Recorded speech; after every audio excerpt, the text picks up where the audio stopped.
DJ, you got to see a pretty good one last night as well, at least on your side of things for the Chargers. I don't know how much the Geno Smith truthers were excited about what they saw, but pretty good one from a Charger perspective, huh? No, it was fun. My favorite part was the epiphany during the game where I looked at money and I said, yeah, gosh, I just realized with Pete Carroll and Jim Harbaugh and Chip Kelly, like, is Mike Riley in the building? Do we know where Dirk Cutter's at? Can we just reassemble the Avengers of the Pac-10? Yeah, they had a shot of that, I think, after the game I saw somewhere talking about that. But obviously your guy got the upper hand over those other two. Is it time? And I know the injury to Slater and last night, doggone it, your stud defensive end is lost probably for the year. So, but is it time to start looking at your Chargers as the real contenders in the AFC West and the AFC? I think so. I think when you look at the fact that this was the number one scoring defense, or the number one defense, I should say, in the NFL last year, with Jesse Minter, coordinating this group, and then they come back, they've gotten bigger up front. They got a corner in Tarheeb Still, who's in his second year, is really turning into one of the best young corners in the NFL. Derwin James is a special player. So that defensive unit is now a large sample size. This isn't just, they did pretty well against the Chiefs, and hey, they kept the Raiders out of the end zone. This is all of last season, and they're continuing it, and I think they're better defensively. Now, the Khalil thing is big. He's just not only such a great player, but a leader in all that he brings into that group. So they'll have to try and find a way to navigate around that, but they do have depth. So defensively, they're in great shape. And then you look on the offensive side, you got an elite quarterback. Nobody's ever doubted the tool set that Herbert has. And now you've got, I was talking to one of the coaches before the game, and we're talking about the Colts teams, the Peyton Manning Colts teams. And one of the things is, as you know, Brock, like one of the things that made that group so special is that you had a collection of not only great players, but really, really smart guys. And when you look at this Chargers group, Ladd McConkey is brilliant. Keenan Allen's one of the smartest football players I've ever been around. You look at Joe Alt at left tackle, is a brilliant kid. Like the backs that they have, Najee Harris has got excellent football instincts and awareness. They've just put a really, really smart team together, which to me means that they can continue to throw volume on this group and really kind of be limitless with where they can take it. I love Keenan Allen. He's just been Brock will tell you, he's been one of my favorite players in the game since he's come out. I love the way he plays. I love the way he talks. I kind of love just the whole Keenan Allen experience. I would have loved to have had him here in Seattle for all those years. I really enjoy him. On the other side, though, what did you think of Geno Smith last night? Well, I think they made a concerted effort to make him have to throw the ball through the forest. When you looked at the tape the previous week, they really tried to heat him up in New England. And Geno's very smart, and Geno can put the ball where he wants. So when you bring extra rushers, it clears up the picture on the back end, and Geno had a lot of success. And what they were able to do, and Jesse Minter is masterful at it, is they were able to give him some unique four-man pressures where they're just rushing four, but it's a unique four. It's Derwin James, it's a nickel coming, however they want to do it. They're running games, but they're still making him sort through a lot of bodies. And I don't know what the final tally was. At one point in time, I think it was 15 or 16 pass breakups. 3 of 3 interceptions among that group. So they made him have to throw through a lot of bodies in the back end. They had a lot of eyes on the quarterback, and he struggled. So it'll be interesting to see going forward if teams kind of adopt that approach when they're playing against those guys. Correct me if I'm wrong here. I know Jesse Minter and Luke Heward were on staff together at Georgia State. I think then Jesse, and obviously his dad, Rick Minter, very esteemed college guy forever. Didn't Jesse go up to Baltimore? Isn't this a very similar scheme? And then he went to Michigan, so kind of like McDonald in Baltimore into Michigan. Isn't there quite a bit of parallel between these two things schematically? Oh, 100%. Yeah, absolutely. They're like scheme brothers, in terms of the path that they've been on and how they've been developed and the success that they've gone on to have. So, yeah, no, there's absolutely 100% a connection there, to the point where when it was cut down time, and, there'd be a defensive player that the Chargers maybe had some depth at one position or another. And, I was just kind of joking with Joe Ortiz, the general manager. And I said, well, if you have to cut somebody, just call Seattle. They'll take him. I mean, like, you guys are doing the same stuff. I mean, just, you take, if you have a little extra, they have a little extra, you'll take a little extra of theirs. They take a little extra of yours, and kind of just balance it all out, because you guys are all darn near blood related here. Well, as you've watched these first couple games, don't you also see some parallel? If you said the Chargers were the best defense in the league last year and scoring defense and otherwise, we've talked about the Seahawks kind of growing into a top 5 defense in the league. In the second half of last year, they were certainly top 10. When you put the tape on and you watch that Steelers game, do you see a real comparison to be made with the Chargers defense? Is maybe these two being right up there as some of the best in the game? Yeah, I think Seattle might be a little bit faster in their front, so they've got that going. And the same thing as you watch Rodgers just hold the ball. Those veteran quarterbacks, they want you to come after him with a bazillion guys. And to me, they did a nice job. There's an effort factor with their front. I think you saw with Byron Murphy and his pressures he was able to collect in that game. I kind of see the stats and you go watch the tape and I thought, okay, I know how explosive and quick he is. These are going to be some quick wins. And it's a lot of effort and finish as they're, holding up and covering well in the back end. So, no, I think they're playing really well. We've been talking about it forever about how athletic their front seven is. And I think you're starting to really see that become a factor. I think if you look not just at these two teams, look at Green Bay, what they're doing and how athletic they are in their front.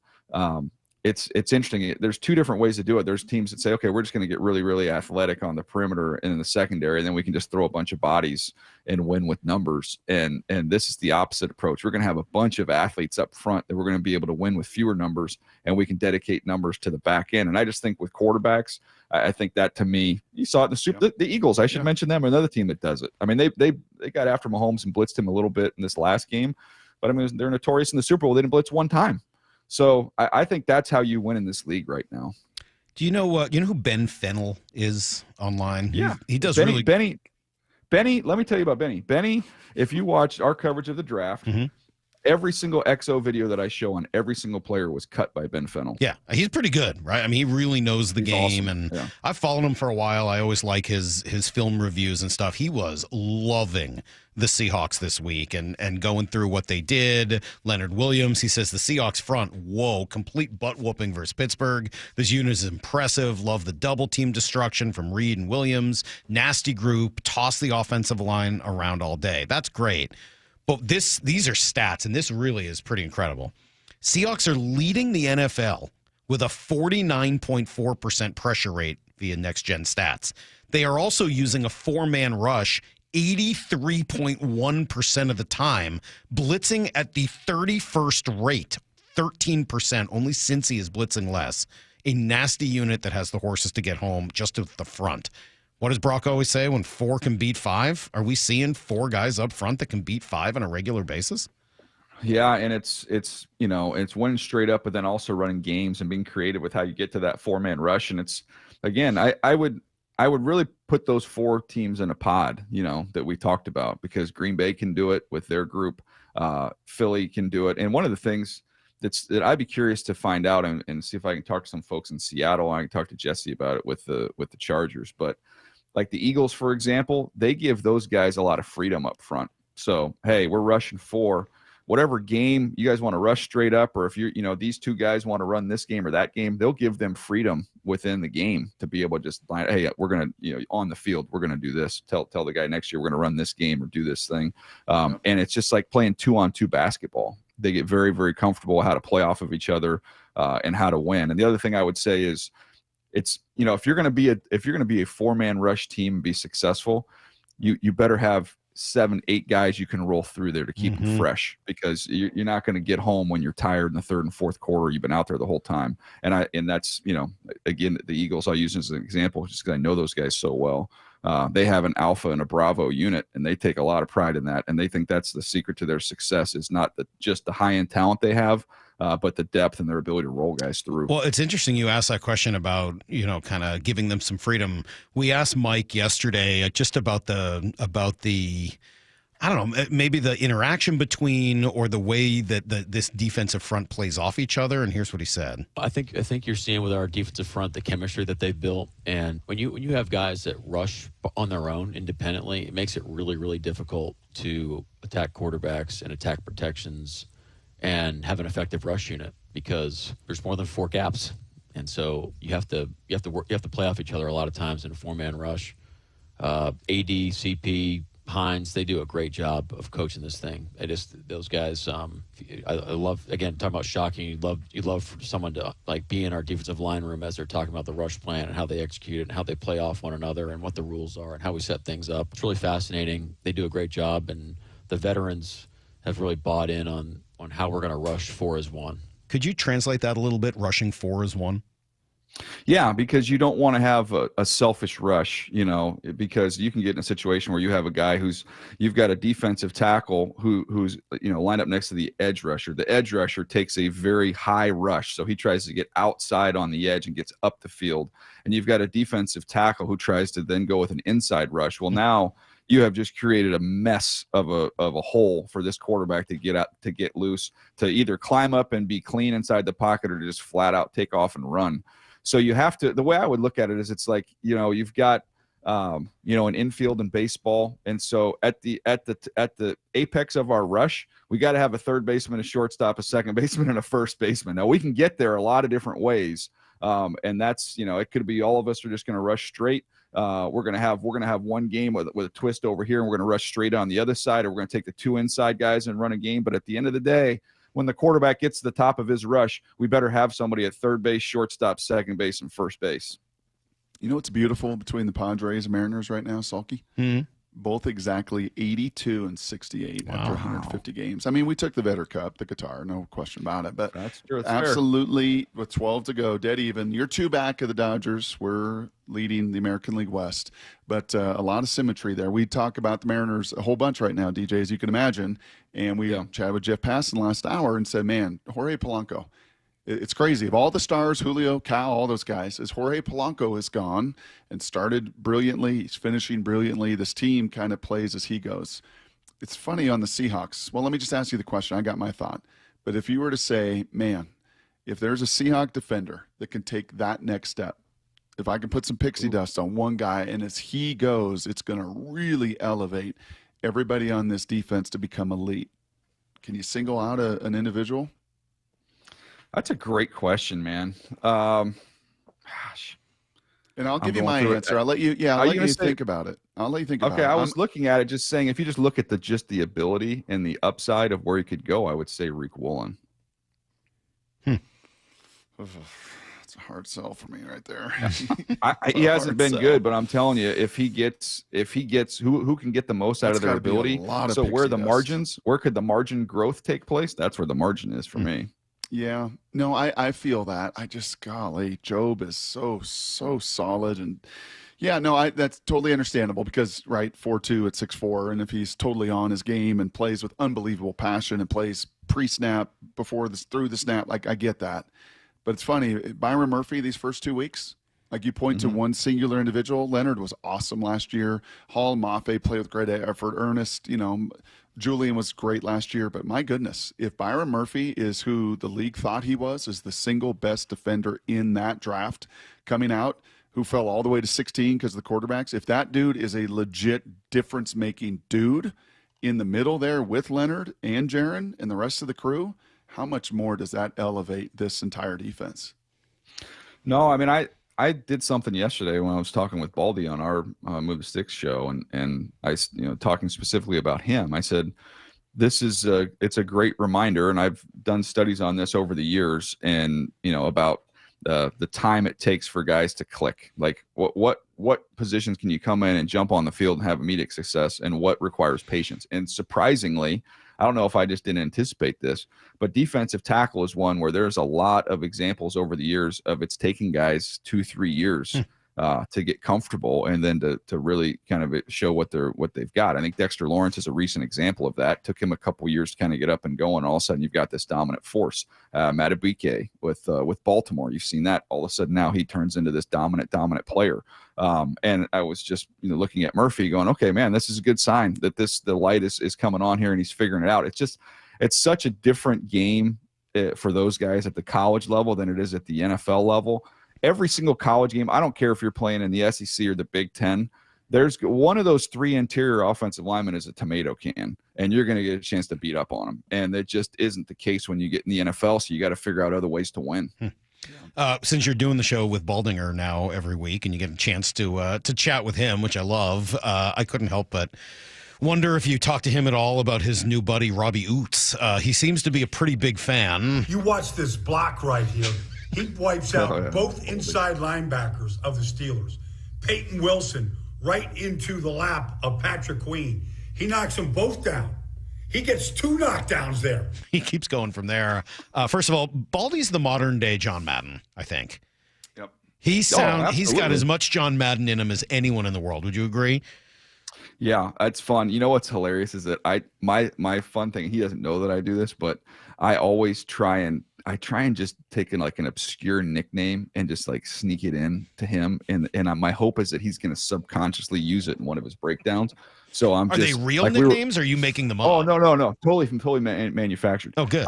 We were talking about an edge rusher. I can't remember who it was. And I said, this guy's Amco, Baldy. I mean, he's just going to test your brakes if you're a tackle. Do you have any power? Can you have any stopping power? He's the Amco. That's who he is. He's Amco. We were talking about the Seahawks, and I said, you know what this offense is for the Seahawks? He goes, what's that? It's the Abraham Lincoln offense, man. Everything short to the outside. It's like his hat. Everything short to the outside. We're going to go down the field in the middle. It's just think of Abraham Lincoln's hat, and that's the Seahawks offense. But I haven't been able to get it to stick. But I'm trying like crazy, guys. I'm absolutely trying my best. Well, I like the Robbie Ouzts stuff, and that block in particular was great. But Brock was talking yesterday to Mark Sanchez was on with us, and they were just geeking out, being total quarterback nerds, throwing play calls back and forth at each other. It was really quite sick. But at the heart of it was this idea of kind of what's old is new again, and lining up under center, and all of these sort of new plays that are really old plays kind of being rediscovered by this offense. How much of that have you seen? And how common is that, or uncommon is that? Well, I think in general, the fullback has got a very prominent role in football right now, and I actually would give the Ravens some credit for that when they took Ricard and put him as a defensive tackle and converted him over and put him in that spot. I saw it with the Chargers with Scott Matlock as a defensive tackle at Boise, that they end up using him as their big fullback. And Robbie Ouzts, that was going to be an opportunity for him to come in and fill that role. It's it's kind of it goes along the lines of defenses getting smaller at the second level to be able to run and cover, which has been such an emphasis over the last decade plus. So this is kind of the answer to that a little bit, is having a player like that. So it's kind of got an old school vibe to it. I'll tell you what, just watching a bunch of tape around the league, I feel like I've seen more 12 personnel under center play action than I've seen in quite some time. That seems to be a thing that teams are really trying to use that to attack, which feels very 90s-ish, which I love. What we were geeking out about, to be fair, was the Seahawks were 60% under center.